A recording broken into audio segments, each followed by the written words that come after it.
All right, today we're going to cover how to plan a backcountry ski tour from start to finish in OnX Backcountry.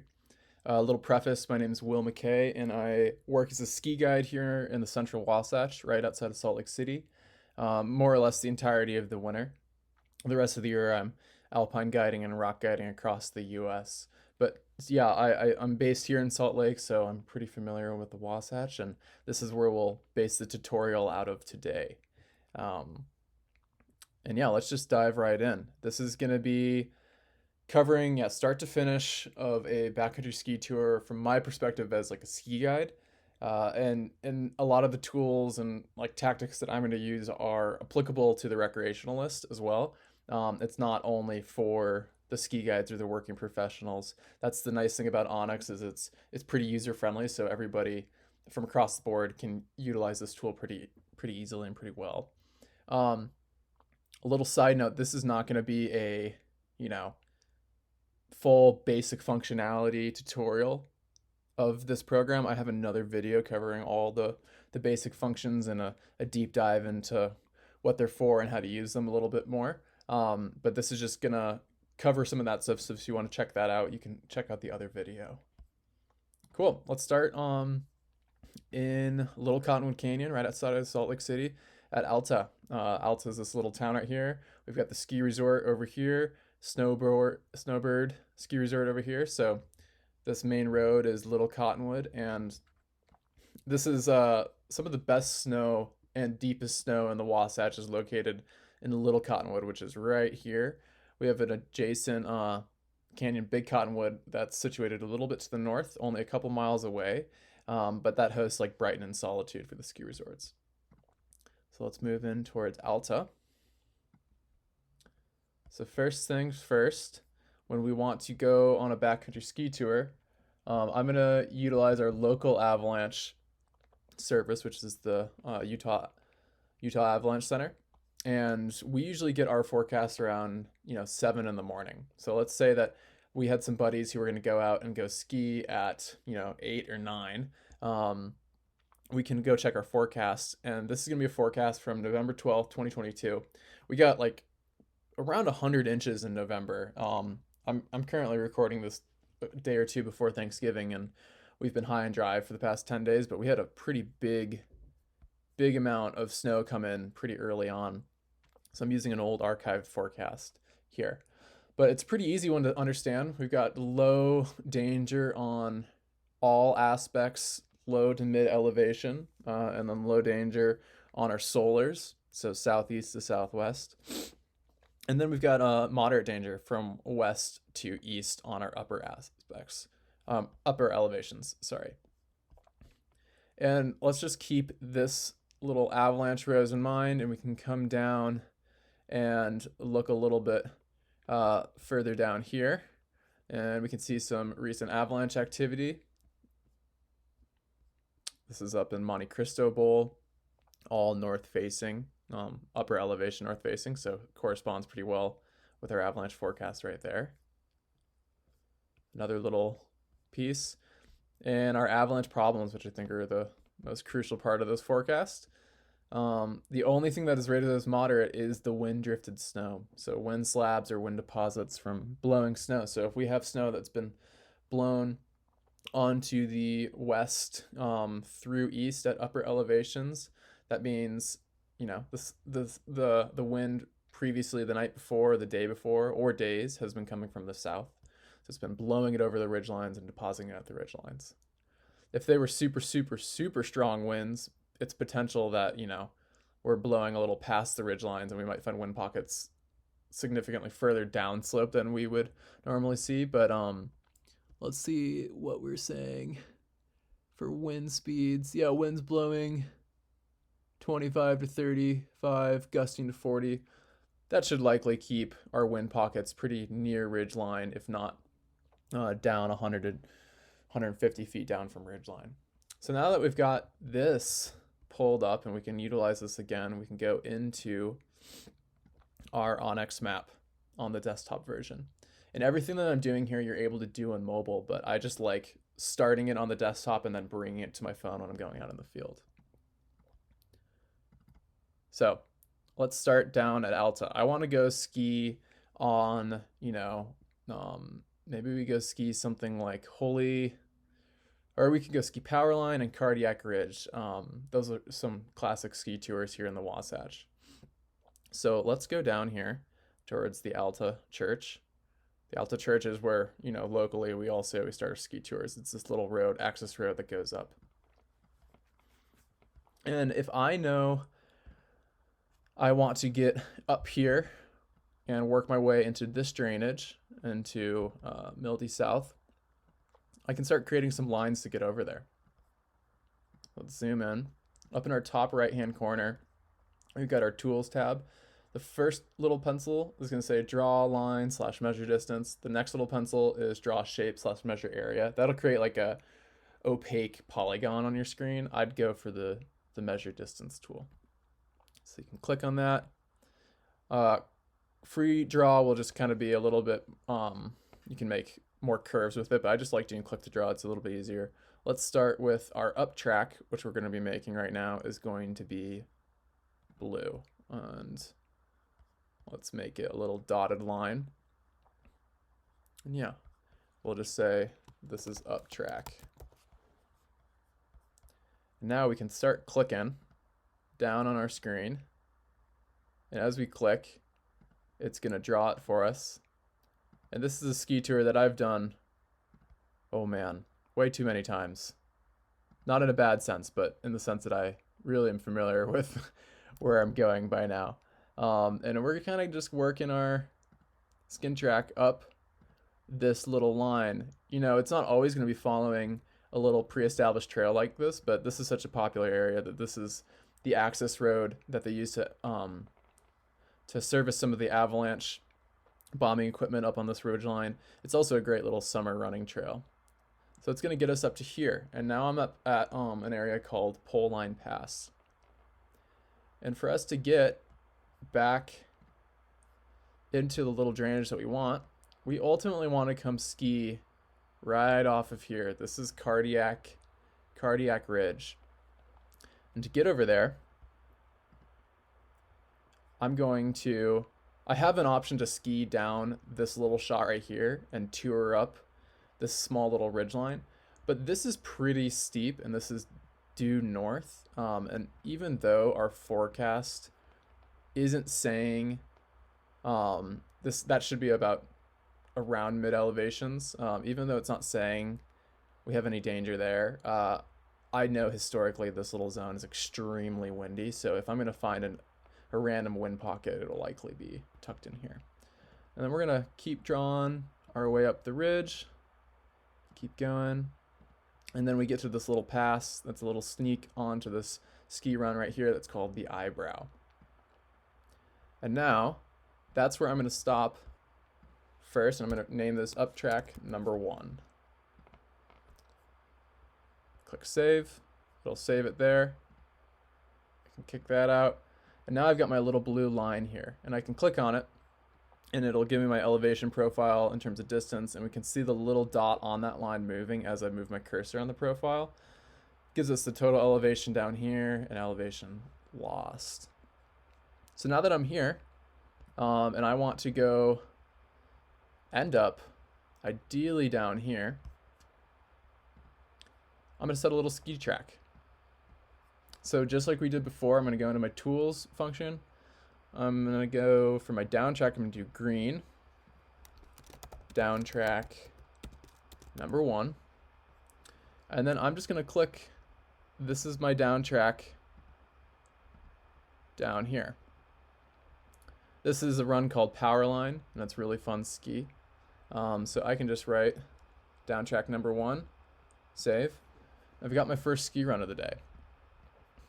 Now, one of the good things about OnX is that we can easily come in and check if we are going to be in avalanche terrain. So the way that we're going to do that right now is, instead of being in the trail functionality, we can go over to snow, and it's going to give us these map layers that are applicable to the snow layer. So first we can see what coverage looks like with snow, or what the landscape should look like with snow. If we wanted to, we can click Avalanche Forecast, and it would just overlay basically an opaque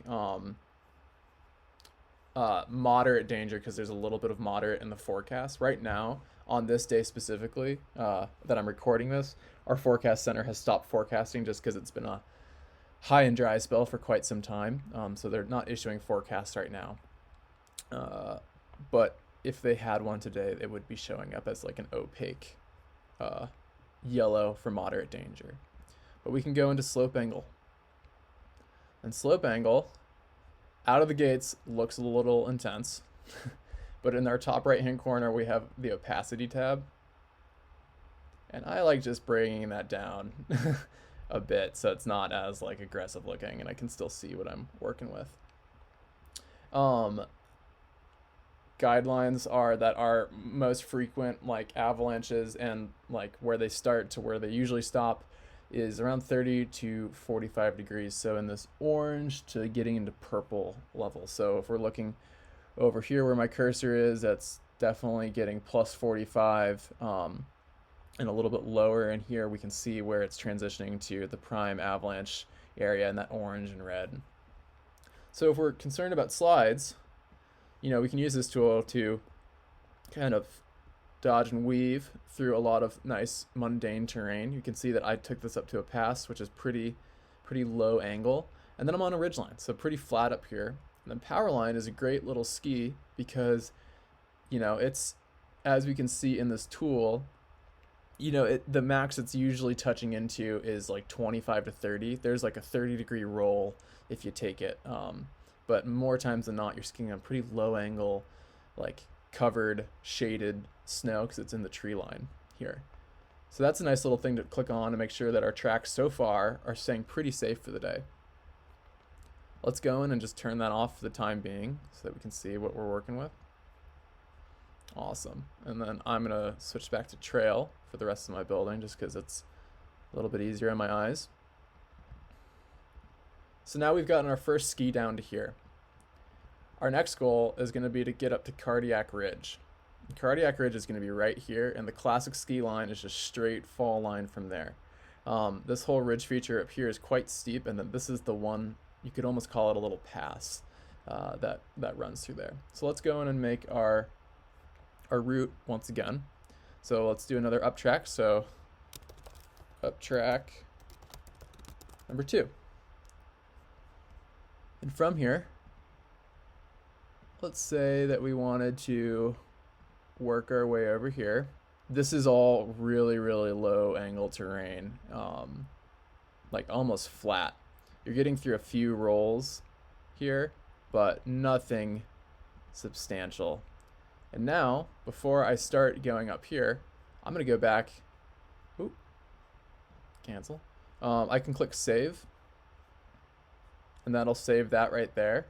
And let's switch back to snow and our slope angle shading. Click done right there. And remember, this is where we're shooting for, right? So now that we've got our slope angle shading, we're like, how are we gonna get up here? Well, let's go back and look at the forecast.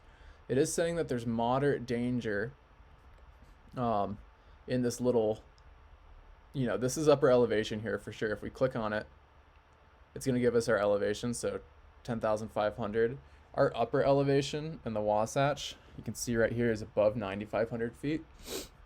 So this is definitely upper elevation, and this is precisely where we'd want to be concerned about a wind slab formation.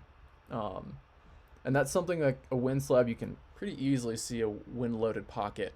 And it's a problem, but it sometimes is a manageable problem. If it's a small pocket and it's a good run out in the slope, you can feel pretty good at skiing it.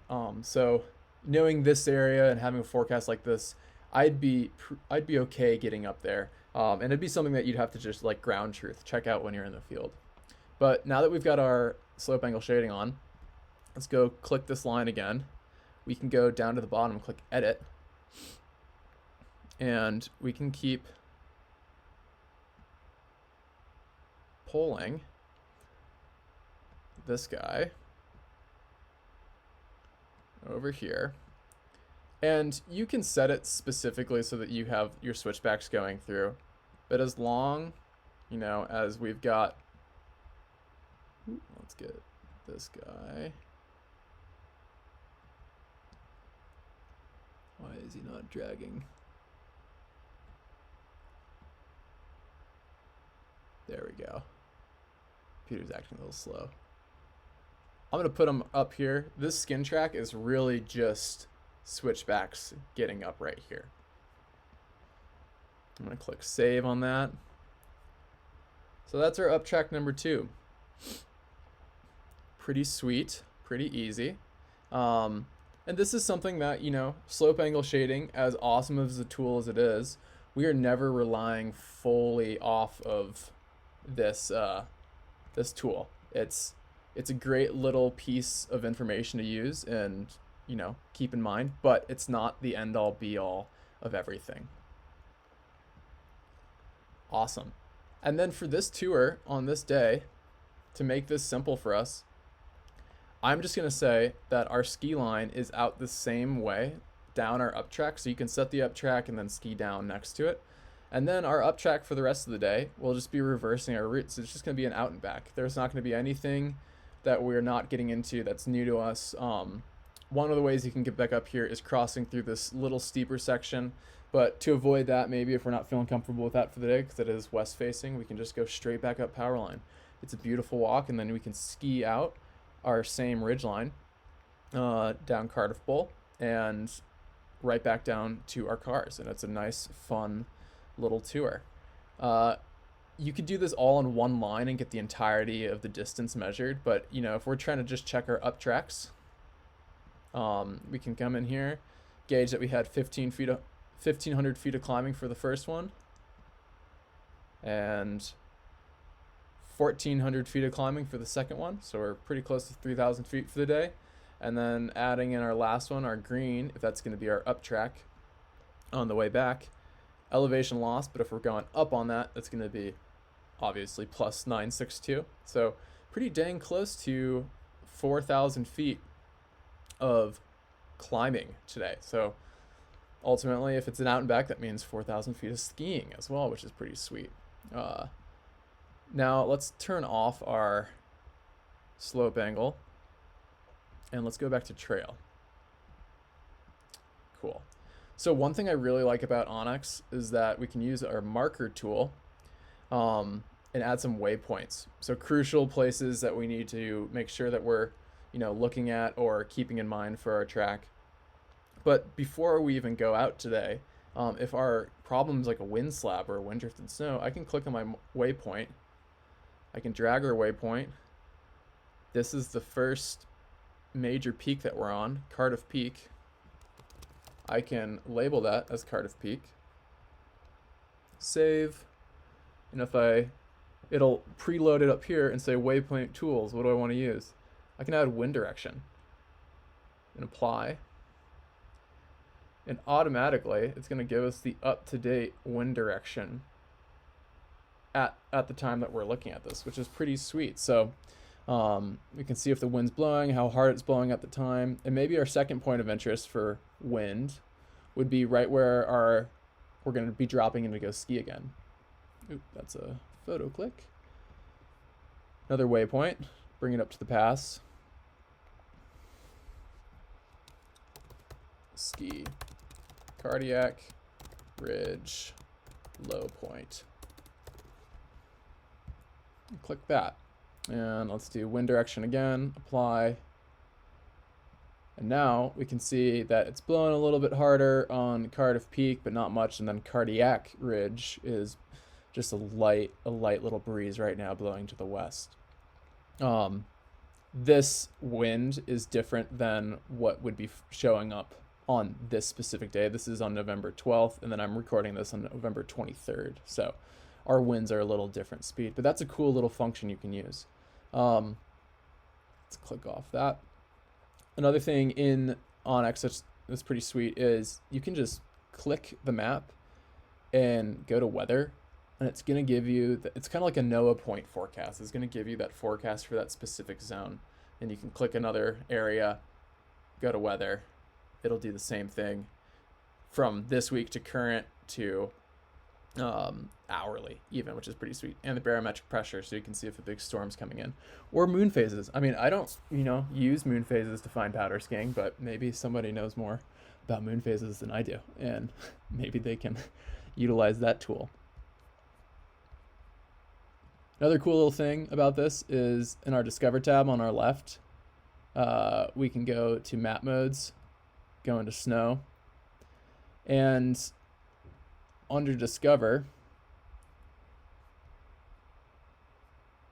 it starts to show us some of these preloaded map routes. So you can see in this purple, somebody's actually already loaded the UpTrack, Pole Line Pass, Cardiff Pass.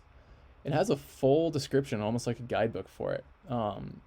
This is kind of a newish feature in OnX, but it's going to be pretty popular and start coming out pretty fully in the next couple of months. Like we've got another one right here, Suicide Chute, gives us the full rundown of this really classic line off of the kind of southeast face of Superior. Cool to kind of, once this gets built out a little bit more, check it if you're like, oh cool, there's actually a common skin track, maybe I can just follow that by going to that Discover function. Going a bit further now into, let's say, our wind slab problem or our wind drifted snow problem. Now that we're in the snow zone or the snow filter, we turn off our activity types. If you turn on the activity types, that's going to show us those preloaded ski tracks, but if we don't want any of that, we don't have to use it. Slope aspect tool. This one's pretty cool. You don't have the ability to change the transparency of it or make it more opaque or lower the opacity, but the colors are corresponded with the aspect that the slope is facing. So oranges and yellows are typically on what we'd call solars, and then blues and purples are on polars. So you can see on our slopes right here, they're all a bit more, the purple are a bit more north facing, so these are northwest facing. That's why we're seeing west, pure west is red, pure north is blue, and then we combo them together. It gets us into a purple. Our solars are going to be our more warm tones, and that's a nice thing to know. So if we know that our wind drifted snow is from west to east, that means basically everything at upper elevations that's not orange and yellow is going to be affected by our wind slab problem. So, that does include our little ski line right here down into the drainage. It does include the backside of this ridgeline that we talked about potentially skiing, but deciding ultimately not to. And the last thing that we're going to kind of cover, once we're done with the aspect shading, let's go and turn that off. Go back to trail really quick, is if we thought this this tour was really sweet and we really liked our UpTrack and we really liked the ski down power line and we liked our UpTrack that we had here, we could always be recording it on our watch as well and then overlay that GPX file in here. But maybe there's a crucial part in the tour that we really do need to pay attention to. Of this whole tour, it's pretty straightforward, but there is one zone that you need to kind of be heads up on, and it's this little transition from this blue to green right here. This is something that we call the eyebrow sneak, and walking across this is the easiest way to access power line. It has a little bit of a steeper zone here, but it's easy to miss if you haven't seen it before. So maybe you're coming back to this in a whiteout, or you have a friend who's unfamiliar with the area who wants to go ski this track and you share it with them. You can go to photo, click to select. I think I have it labeled as morning activity. Yep, morning activity JPEG. I can click that. It's going to slowly upload my photo. And now I can drag that photo if I zoom in. Edit, pull it over to where I took the photo, which is right here.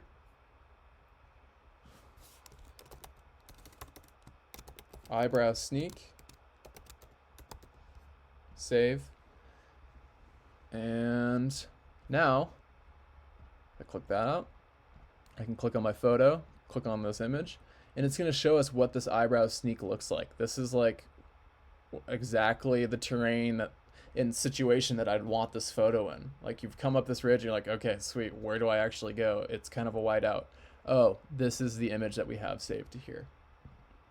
You know, you can utilize that tool for something like a really, really crucial left-hand turn or a really crucial right-hand turn, or where you find the best skiing to be for dropping into a zone. All of this is accessible offline.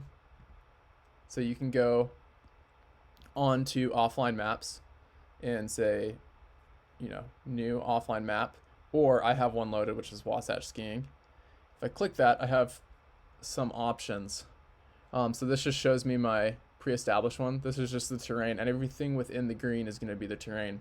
If you wanted to create a new one, new offline map, you have the option of 3 different sizes: 5 miles wide, high resolution; 10 miles wide, medium resolution; 150. Think of that as the entire range, but it's going to be pretty low res. For what I'm doing today, though, I'm just going to do the 5 mile wide, which I already have established in the Wasatch Skiing. And this is going to be able to show up on this little rectangle. It's going to show up on my phone in my offline maps mode, so I can utilize all of the ski tracks that are going on in here. Now let's go back in. Last little thing, if we think this is an awesome track, we can then add it to my content. So today's date is 11/23. I'm going to save that there. And now, you know, using your brain, you might want to have done this before, unlike me, but I can go in here and click add to folder. And I can click all my things that I just added in here, all that are labeled as 11/23. Add to folder, click at 11/23. Items have been added. So now, whenever you're back on here, if you go to your folders tab, go here, you can click hide on map, and it's just going to pull your routes off. It's pretty easy. And the nice thing about this is if you share, you had this sweet skin track, now you can click share. First name, last name. Let's go, let's just say me. Will McKay, continue to sharing. And then I can copy link and give this link to a buddy, and they can open it up on their desktop or their mobile app and check it out. So everybody's on the same page for ski touring for the day. Yeah, so that's kind of the basic intro to creating a ski tour utilizing the Avalanche Forecast and some of the tools like the aspect tool and the slope angle shading in OnX Backcountry. Pretty sweet program. And I think, you know, to finish it off, one of the coolest things about OnX is the fact that you can go into this 3D mapping. So at the bottom right-hand corner, you can go to 3D map. It automatically get a way better visual than some other 2D mapping softwares, and it loads a lot quicker than Google Earth. Google Earth, you know, isn't usually used for ski tour planning, though you can use it. So this is a pretty cool piece. We can control how we zoom around by on the desktop clicking control, and then you can kind of drag your finger around and float and fly around all you want, clicking the zoom in buttons, which is pretty nice. So control, click, and drag, so you can see what the terrain actually looks like. And then when you're done and you want to just have it a normal north-facing map, you can go over to the compass in the bottom right, click north, and it'll redirect us and get us all correct on what we're looking at. Cool. Well, hopefully this video was helpful and enjoyable. I'm going to be making a few more videos on utilizing some of these functions a little bit deeper, and the benefits of this application versus some others, and the pros and cons of it. I think it's a really usable tool, and the mobile app is really, really cool. It's where it shines pretty well. The fact that all this desktop usability transfers very well to the mobile is kind of a rare thing nowadays. So be sure to check out the mobile, and I'll be making a mobile tutorial as well. Sweet. Thanks, guys.